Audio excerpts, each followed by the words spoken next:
பிரபாஸ் கவனம் சேனலை சப்ஸ்கிரைப் பண்ணி பெல் ஐகானையும் கிளிக் பண்ணிக்கோங்க. ஔவையார் விருது பெற்ற எழுத்தாளர் பாமா என்கிற பாஸ்டனா சூசை ராஜுக்கு முத்தரசன் வாழ்த்து தெரிவித்துள்ளார். கோவை வரதராஜபுரத்தை சேர்ந்த ராஜாமணி புவனேஸ்வரி தம்பதியின் 6 வயது மகள் தியா வயிற்று வலியால் அவதிப்பட்டு வந்த நிலையில் உயிரிழந்துள்ளார். பெற்றோர் பரபரப்பு புகார் தெரிவித்துள்ளனர். இளநிலை மருத்துவ படிப்புகளுக்கான நீட் தேர்வுக்கு விண்ணப்பிப்பதற்கான கால அவகாசம் மார்ச் 16ஆம் தேதி வரை நீட்டிக்கப்பட்டுள்ளது. தூத்துக்குடி அருகே பேரூர் அணி கிராமத்தில் குளத்திற்கு குளிக்க சென்ற ஒரே குடும்பத்தை சேர்ந்த 3 குழந்தைகள் நீரில் மூழ்கி பரிதாபமாக உயிரிழந்த சம்பவம் அப்பகுதியில் பெரும் சோகத்தை ஏற்படுத்தியுள்ளது. வாக்களிப்பதற்கு பணம் கொடுப்பது பற்றி யாரேனும் புகார் தெரிவித்தால் அது குறித்து அடுத்த 100 நிமிடங்களுக்குள் நடவடிக்கை எடுக்கப்படும் என சத்யபிரதா சாஹூ தெரிவித்துள்ளார். திமுக கூட்டணியில் இணைந்துள்ள மக்கள் நீதி மய்யம் கட்சிக்கு மாநிலங்களவையில் ஓரிடம் ஒதுக்கப்பட்டுள்ளது. இதற்கான ஒப்பந்தத்தில் தமிழக முதல்வர் மு.க. ஸ்டாலினும் கமல்ஹாசனும் கையெழுத்திட்டனர். கடலூர் துறைமுகத்தில் 100 ஆண்டு கடந்த அரசு உதவி பெறும் பள்ளியின் ஆண்டு விழா நடைபெற்றது. பள்ளியின் 113ஆம் ஆண்டு விழாவிற்கு பாடலாசிரியர் கவிஞர் அறிவுமதி பங்கேற்றுள்ளார்.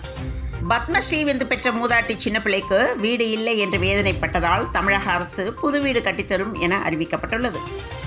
டாடாவின் விஸ்டாரா ஏர்லைன்ஸ் விமானத்தில் கொடுக்கப்பட்ட உணவு விடுதியில் தரப்படும் உண்ண முடியாத உணவை நினைவூட்டியதாக பயணி ஒருவர் எக்ஸ் தள பக்கத்தில் பதிவிட்டிருப்பது இணையத்தில் வைரலாகியுள்ளது.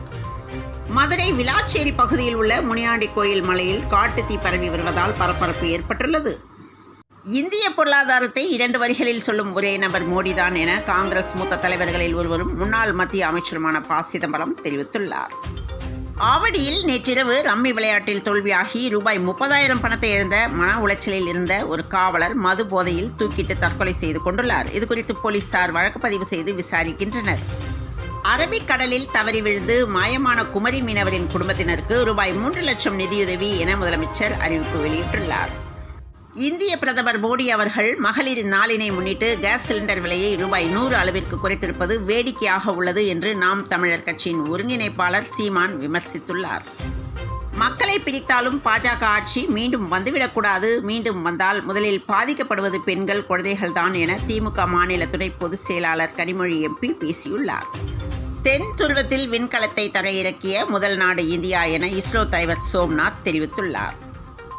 தமிழ்நாட்டை சேர்ந்த 22 மீனவர்களை எல்லை தாண்டி மீன் பிடித்ததாக கூறி இலங்கை கடற்படையினர் கைது செய்துள்ளனர். அயோத்தியிலிருந்து ராமேஸ்வரம் வந்த வட மாநில பெண் துறவியின் கார் உடைக்கப்பட்டது. சந்திரயான் 4 திட்டம் ஒரே நேரத்தில் 2 ராக்கெட்டுகளை இஸ்ரோ செலுத்தியது. பெண் SP-க்கு பாலியல் தொல்லை அளித்தது தொடர்பான வழக்கில் சிறை தண்டனை விதிக்கப்பட்ட முன்னாள் சிறப்பு DGP ராஜேஷ் தாஸ் தலைமறைவாகிவிட்டதாக தகவல் வெளியாகியுள்ளது. தினமலர் முன்னாள் ஆசிரியரும் நாணயவியல் தந்தையுமான மறைந்த டாக்டர் கிருஷ்ணமூர்த்தி பழங்கால நாணயங்களை ஆவணப்படுத்தியுள்ளார். பழங்கால நாணயங்களே நம் வரலாற்றின் சாட்சி என தினமலர் முன்னாள் ஆசிரியருக்கு புகழாரம் சூட்டியுள்ளது. கன்னியாகுமரி மாவட்டம் அருமனை அருகே உள்ள ஒரு பகுதியை சேர்ந்த 19 வயதுடைய கல்லூரி மாணவி கடந்த 3 நாட்களுக்கு முன் மாயமானார். இந்த நிலையில் குமரி அருகே மாயமான கல்லூரி மாணவி காதலன் வீட்டில் மீட்கப்பட்டுள்ளார். கலைஞர் தமிழாய்வு இருக்கை சார்பில் 100 நூல்களை முதலமைச்சர் மு.க. ஸ்டாலின் வெளியிட்டுள்ளார். காதலிக்கு போலீஸ் உடை அணிவித்து மாமூல் வசூலித்த போலீஸ்காரர் கைது செய்யப்பட்டுள்ளார். ஆந்திராவில் வினோத மோசடி அரங்கேறியுள்ளது. மகளிர் பிரீமியர் லீக் தொடரில் குஜராத் அணிக்கு எதிரான போட்டியில் 7 விக்கெட்டுகள் வித்தியாசத்தில் மும்பை இந்தியன்ஸ் அணி பிளே ஆஃப் சுற்றுக்கு தகுதி பெற்றது.